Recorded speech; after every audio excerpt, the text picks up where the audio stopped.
আমার স্বামী কিছুদিনের জন্য বাইরে গিয়েছিল। আমি একা বাড়িতে থাকতে খুব ভয় পেতাম, তাই আমি আমার 18 বছরের প্রতিবেশীকে রাতে আমার কাছে থাকার জন্য ডেকে এনেছিলাম। সেই রাত সে আমার সাথে থাকলো। রাতের বেলা যখন লাইট নিভে গেল, সে আমাকে তার কম্বলে টেনে নিল। যদিও সে 18 বছরের, তবুও সে আমাকে সান্ত্বনা দিল। আজকের এই গল্পে আমার নাম রিমা এবং আমি বিবাহিত। যখনই আমি উঠানে ঝাড়ু দিতাম বা দুধ আনতে যেতাম, 18 বছরের প্রতিবেশী আমাকে তার জানালা থেকে সবসময় ঘুরে দেখত। কিছুদিন আগে সে তার মায়ের সাথে এখানে থাকতে এসেছে। চোখের মিলনে এই সম্পর্ক গড়ে উঠছিল। কোথায় যাবে আমি ভাবতেও পারিনি। একদিন আমি প্রতিবেশীর সাথে আলাপ করলাম। সেই দিন আমি প্রথম আমার নতুন প্রতিবেশীকে দেখলাম। ঋষি তার বাড়ির দরজা বন্ধ করে বাইরে এলো। তখন আমি তাকে বললাম, হ্যালো, তোমার সাথে কথা বলার খুব শখ ছিল। আমার স্বামী আমাকে বাইরে যেতে দিত না। সেই দিন আমার নতুন প্রতিবেশীকে দেখতে পেয়ে খুব ভালো লাগলো। আমি প্রথমেই তাকে নমস্কার জানালাম এবং নিজের নাম বললাম। নমস্কার, আমি রিমা, আপনি কি এখানে নতুন এসেছেন? সে হ্যাঁ বলল। তারপর আমি তার নাম জিজ্ঞাসা করলাম। সেই নারী তার নাম অনন্যা বলল। তারপর আমি সেই ছেলেটির সাথে কথা বলার জন্য হাত বাড়ালাম, কিন্তু সে হাত বাড়াতে রাজি ছিল না। সম্ভবত তার মা কাছেই ছিল, তাই তার মা বলল, ঋষি, আন্টিকে হাই বলো। মায়ের কথায় সে হাত বাড়ায় এবং তার নাম বলল ঋষি। আমি আরও কিছু কথা বলার প্রস্তুতি নিচ্ছিলাম, তখন অনন্যা বলল, কখনো সময় পেলে কথা বলবো, এখন আমাকে বাইরে যেতে হবে। তারপর আমি বিদায় জানিয়ে বাড়ি ফিরে এলাম। পরের দিন সকালে আমি পোহা তৈরি করেছিলাম। আমি ইচ্ছে করে বেশি পোহা বানিয়েছিলাম। আমার স্বামী অফিসে যাওয়ার পর আমি এক টিফিনে পোহা ভরে অনন্যাজির বাড়িতে গেলাম। আমি কথা বলতে খুব পছন্দ করতাম এবং কলোনির অন্যান্য মহিলারা চাকরি করত, ফলে তাদের সাথে কথা বলা সম্ভব হতো না। সারা দিন আমি বাড়িতে একা থাকতাম, কিন্তু এখন আমার নতুন প্রতিবেশী ছিল। হাতে পোহা নিয়ে অনন্যাজির বাড়ির ঘণ্টি বাজালাম। আমাকে দেখে তিনি কিছুটা অবাক হলেন। আমি বললাম, গুড মর্নিং অনন্যাজি, আমি আপনার জন্য নাস্তা নিয়ে এসেছি। তিনি আমাকে বাড়িতে আমন্ত্রণ জানালেন। তার বাড়িতে ঢুকেই আমি জিজ্ঞাসা করলাম, ঋষি কোথায়? তারপর বললাম, আপনার জন্য আমি পোহা এনেছি। আমার হাতে তৈরি পোহা একবার চেখে দেখুন, আপনাকে অবশ্যই ভালো লাগবে। আর ঋষিকে খাওয়াবেন, বাচ্চাদের এই ধরনের চাটনি খেতে খুব ভালো লাগে। আমি ঋষিকে ডাকতে শুরু করলাম, কিন্তু সে বাইরে এলো না।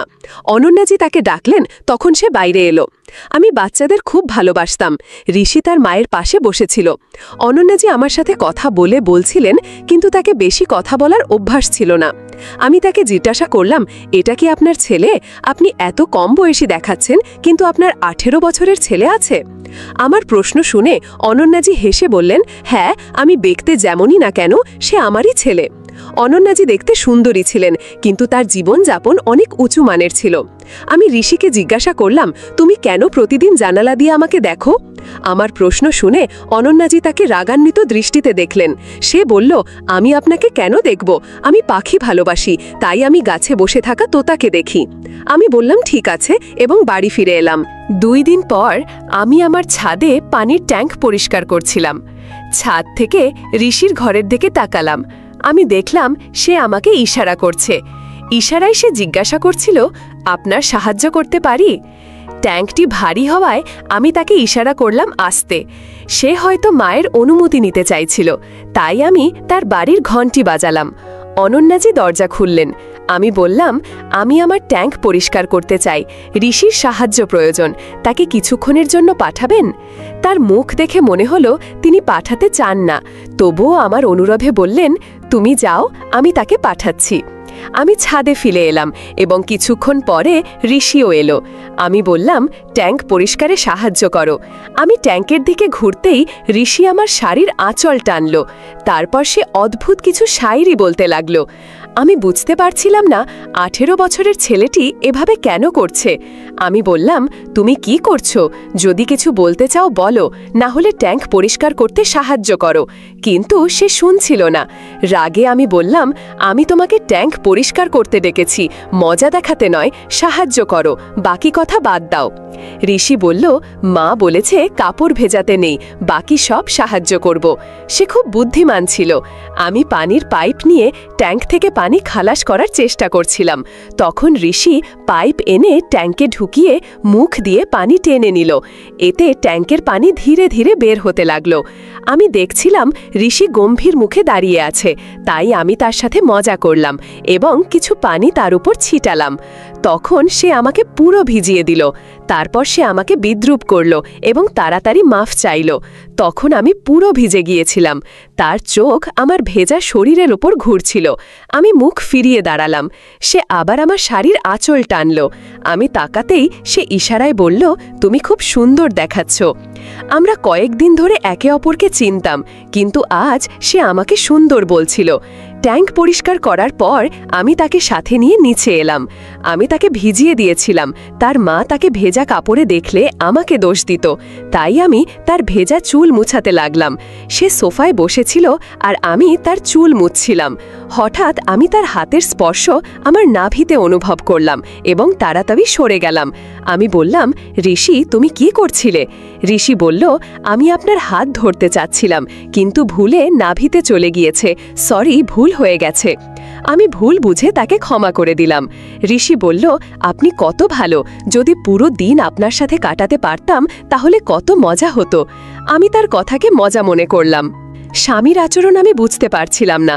সেদিন রাতে আমি আমার স্বামী রোহিতকে সাদাসিধেভাবে বললাম, রোহিত, তুমি তো কখনো আমার সাথে কথা বলো না। সারাদিন বাড়িতে একা থাকি, খুবই বিরক্ত লাগে। চলো না কয়েকদিনের জন্য কোথাও ঘুরতে যাই। আমার কথা শুনেই রোহিত চেঁচিয়ে উঠল, তোমার তো বাড়িতে বসে থাকা ছাড়া আর কোনো কাজ নেই। সারাদিন বাড়িতে বসে খাওয়া দাওয়া করো আর বলো যে বিরক্ত লাগছে, কিন্তু আমার অনেক কাজ থাকে। তোমার সাথে কথা বলার বা তোমাকে কোথাও নিয়ে যাওয়ার কোনো সময় নেই। আমার তুমিই তো পুরোপুরি ফাঁকা। আশেপাশের সব মেয়েরা চাকরি করে আর তুমি গ্রামের মেয়েদের মতো সারাদিন বাড়িতে বসে থাকো। গ্রামের মেয়েরা তো কেবল কথা বলতেই জানে, আর কিছু না। না জানি আর কত কি বলে রোহিত মুখ ঘুরিয়ে শুয়ে পড়ল। তার হঠাৎ এই আচরণ আমার বুঝে আসলো না, কিন্তু যেভাবে সে আমার সাথে কথা বলল সেটা আমার খুব কষ্ট দিল। সেদিন রাতে আমি ঘুমাতে পারিনি। পরের দিন রোহিত অফিসে চলে গেল আর আমি চলে গেলাম অনন্যাজির বাড়ি, কারণ আমার মন হালকা করতে হবে। এখন আমাদের ভালো সম্পর্ক হয়েছে। আমি জানতাম তিনি আমাকে বুঝবেন।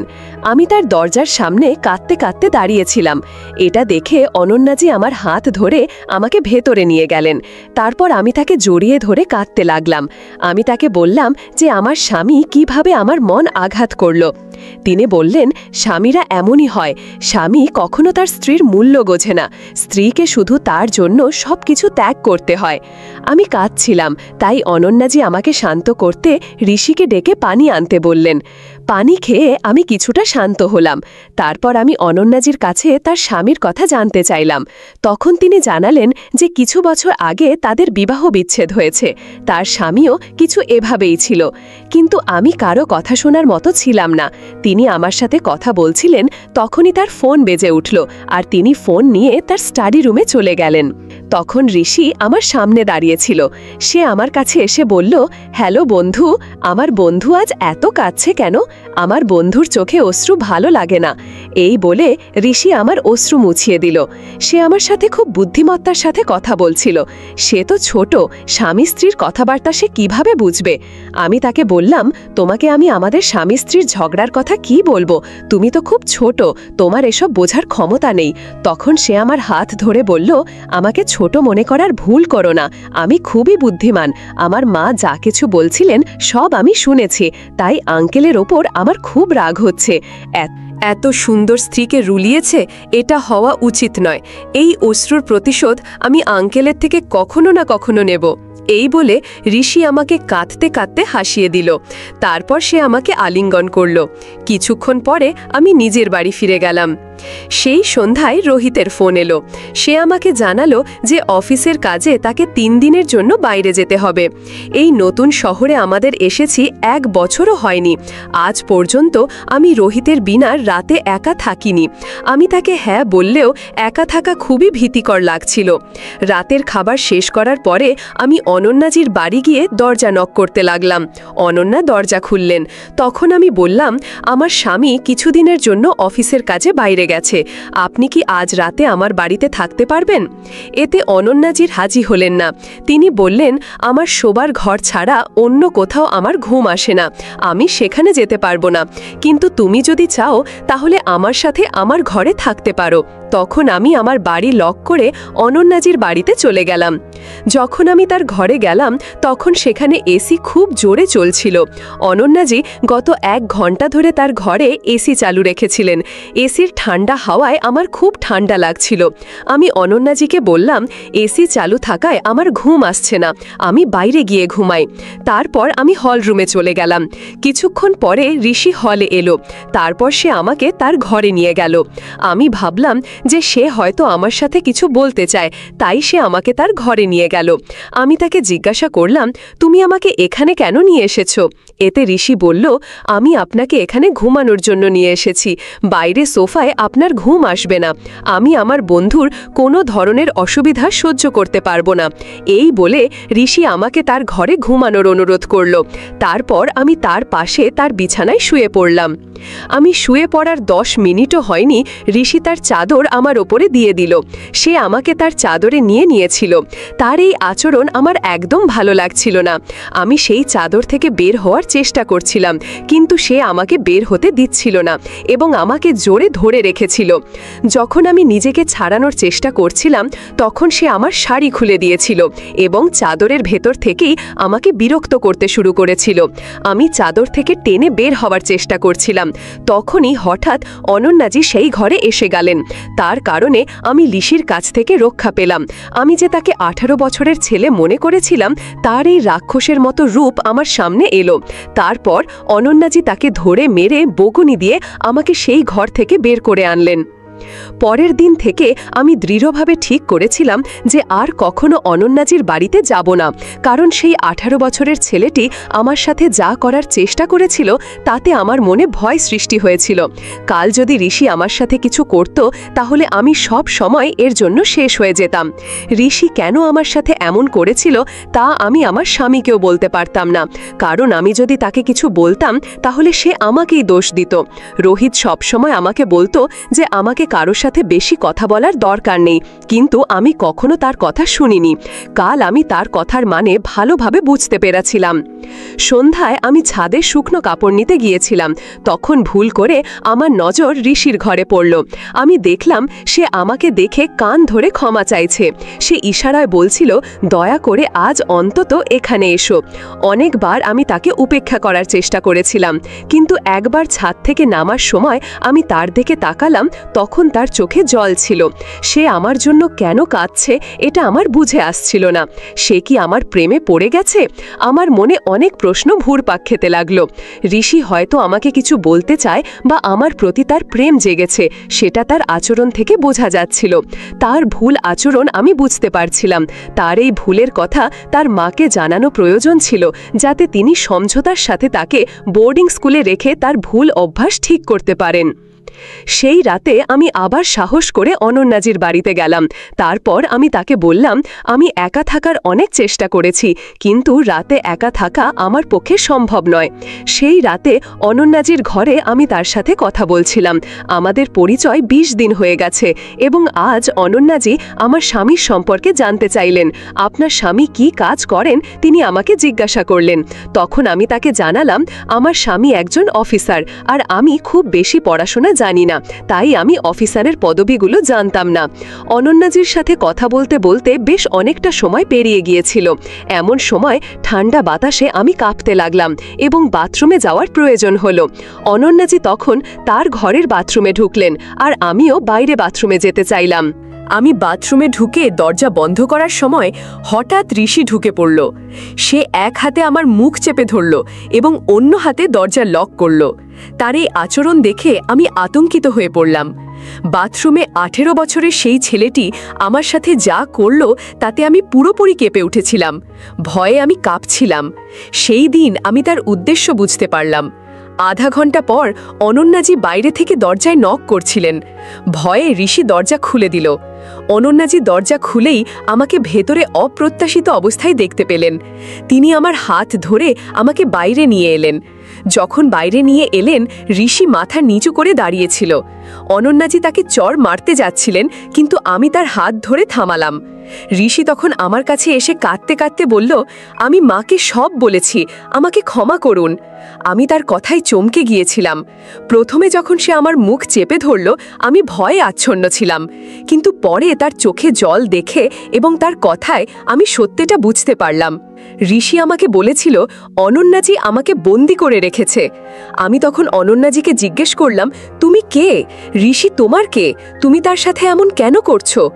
এমন সময় দরজায় পুলিশ এসে পৌঁছালো। পুলিশকে আমি বাথরুমে থাকাকালীন ফোন করেছিলাম। আমার স্বামী একজন পুলিশ কর্মকর্তা ছিলেন, কিন্তু আমি অনন্যাকে শুধু অফিসার বলেই জানিয়েছিলাম। কেন জানি না, আমার মনে হলো না তাকে বলা দরকার যে আমার স্বামী পুলিশে কাজ করে। আমার স্বামী কিছুদিন ধরে সিভিল ড্রেসে অফিসে যাচ্ছিলেন, তাই অনন্যা তাকে দেখে বোঝেনি যে তিনি পুলিশে আছেন। আমার স্বামী ও অনন্যার কখনো সাক্ষাৎ হয়নি। সত্যটা এই ছিল, অনন্যা ঋষির অপহরণ করেছিল। ঋষির বাবা একজন ব্যবসায়ী ছিলেন এবং অনন্যা তাদের বাড়িতে কাজ করতেন। ঋষি ও তার পরিবার বিদেশে যাওয়ার আগের দিনই অনন্যা তাকে অপহরণ করেছিল এবং তার বাবার কাছ থেকে 10 লক্ষ টাকা মুক্তিপণ দাবি করেছিল। সেই টাকা না পাওয়া পর্যন্ত সে ঋষিকে মানসিকভাবে নির্যাতন করছিল। পুলিশ তাকে গ্রেফতার করল। এরপর আমি ঋষিকে জিজ্ঞেস করলাম, ঋষি, আমাদের প্রথম সাক্ষাতে তুমি এসব কথা আমাকে বলতে পারতে, তুমি কেন কিছুই বললে না? তখন ঋষি বলল, অনন্যাজির আমার ওপর করা নজর ছিল। সে আমার ঘরেও ক্যামেরা লাগিয়ে রেখেছিল। শুধু তাই নয়, সে সব সময় মোবাইলের রেকর্ডিং চালু করে আমার পকেটে রেখে দিত, যাতে আমি কার সাথে কি কথা বলি সেটা সে জানতে পারে। সে আমাকে বহুবার প্রাণে মারার ভয় দেখিয়েছে, তাই আমি সব সময় তার ভয় থাকতাম। যখন আমি আপনাকে দেখলাম, তখন আমাকে সাহায্যের একটা আশা জাগলো। আমি ভেবেছিলাম আপনি আমার কিছুটা সাহায্য করতে পারবেন, এবং আজ আপনার জন্যই আমার জীবন বাঁচল।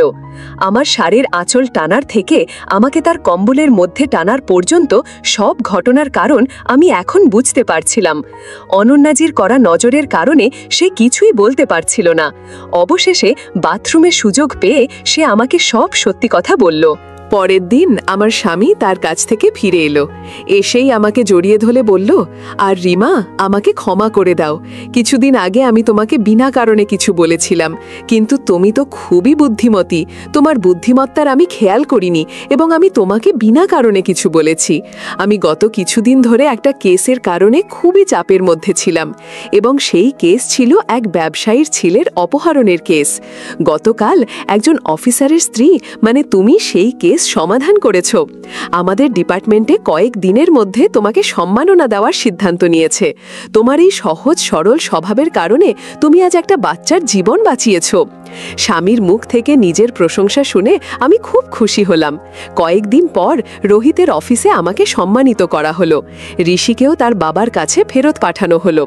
এই জ্ঞানী ও শিক্ষিত মানুষের দুনিয়ায় এমন কিছু সরল মনা মানুষেরও প্রয়োজন আছে, কারণ তাদেরও এই সমাজের জন্য সমান প্রয়োজন। কখনো কখনো অশিক্ষিত নয়, বরং সরল হৃদয়ের মানুষের সহজবোধ্যতাই শিক্ষিত মানুষের পরিকল্পিত ভুলের বিরুদ্ধে সবচেয়ে বড় হাতিয়ার হতে পারে। রিমা, আজকের আমাদের গল্পের নায়িকা, তার উদাহরণই তা প্রমাণ করে।